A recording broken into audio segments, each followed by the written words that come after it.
Today, I was helping a team of clients with their sales process. These clients sell a solution that is complex. It's a system that helps see energy in real time in organizations that have many sites, many buildings spread out in a large geographical, area.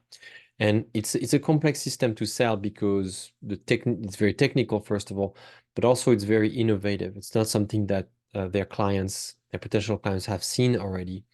And therefore, their sales process has to be customized to where they are in their entrepreneurial journey. And one of the things that they've been trying to do is something that I see with many experts. We try to sell maybe too much at a time because for us, since we know what our clients need better than them to fix their problem, to get them to the next version of who they are, to transform their business or their life or their mind or whatever they're trying to achieve, their buildings. We know already a great deal about what needs to happen. And so we are so enthusiastic. We have the curse of knowledge. We know so much that we're tempted to propose the whole thing right away. It's a little bit like, our potential clients are maybe interested in climbing this big mountain like Mount Everest, for instance. And we've done it already, 10, 15, 20, 30 times. We are their guides, their Sherpa, and they've never done anything like this. And because we know the way, we know all the traps and the ins and the outs and the conditions and so on, we want to sell the whole trip right away, the whole solution, the whole implementation. Another metaphor that I use is to explain this principle here is that actually I will save it for the end of this video. Just a little cliffhanger here. But so instead, my point is instead of trying to sell everything at once, phase your engagements. Not everybody wants to buy the big thing right away, the big trip, the big cruise, the big journey right away.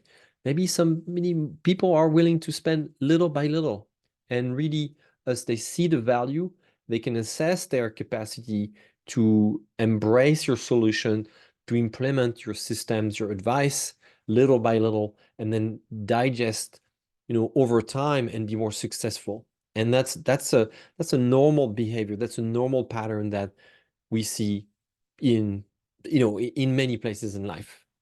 So phase your engagement. It's going to help you, first of all, get the first dollars from your buyers, which is typically the hardest dollar to get. It's the first one. So with a smaller engagement at a lower price point, I'm not saying free, by the way. I'm not saying discounted. I'm not saying low margin. I'm saying something smaller, right? We'll get into that difference in just a moment. But with that, you actually increase your chances of getting the first dollars and exchange value, exchange money, and add a client to your roster sooner than later. So sometimes it's okay to not sell right away the big thing, but the smaller engagements so that you can get that. Also, another value uh, in doing so is that you get to test if you are really a good fit. There's a chemistry test. You're going to know more about how these clients work, their pattern, their difficulty, their real difficulties, when they get excited, when they disappear, and all that, and if they really follow your advice, so that you know how successful you can actually make them. Uh, so really, this type of approach of phasing and going little by little is about increasing your chances of success over time. We are, as entrepreneurial experts, in businesses that rely on relationship, and relationships grow over time. If I look at my business, my biggest clients, I mean, today, my biggest clients has, probably spent well in the six figures with me, hundreds of thousands of dollars with me over the years. And if I remember this client, they started with a $2,500 engagement, which in consulting is considered probably very, very small, at least in my field, like a very tiny thing. That's how they started. But over time, I was able to grow that account into something much larger because I pace myself. So I promised you I give you another metaphor to understand this principle. Well, the analogy is just like how you create relationship with a potential spouse or partner. Do you go see a stranger and for the first time and say, "Hey, let's get married and have 5 kids right away and build 3 houses and go on many trips and go through a bunch of adventures together"? No, you don't do that. You will never do that, right? No, you probably start with something like, "Hey, it'd be great to talk. Could we just grab coffee together? Or grab a drink or go for a walk?"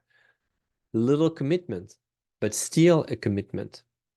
Now, I want to go back to something that I said earlier, which is I'm not talking about free. I'm not talking about discounted. I'm not talking about low margin. And I see this mistake very often. When people hear my advice, this kind of advice, they go, "Oh, yeah, great. I'm going to start with a free session, a free consultation." And to me, that's not necessarily a good idea. Actually, I think it's actually a bad idea because what it creates is that you commit to this potential client, but they don't commit to you, right? The commitment is only from one side. It's not bilateral, it's only unilateral. And that's not a great way to start with the client for the first time. So even if it's a small thing, a small amount of money, always ask for money. Nothing for free, really. People need to understand that they're getting value, and this has at least if you decide that this is now the time to sell something or to actually deliver service that we would normally charge for it. Your work has value, and so you need to be able to see if this client is willing to commit to paying you, and that's another part of testing the fit, seeing if they qualify for your services, if they are a good fit to uh, be accepted in your client roster. This is really the mindset that you need to have, just like when you date. You have all of these things that you're mentally or emotionally checking on. Are you going to be a good fit for this partner, this person? And you're kind of checking how they respond to your suggestions, your invitations, um, your ideas to go on, this way, that way, or do this, do that, right? Well, it's the same with your clients. So I hope that this helps. Again, phase your engagement. I wish you good luck, and please comment and ask questions if you're seeing this as a relevant tip. And I'm happy to explore more tips like this for you. Thank you so much.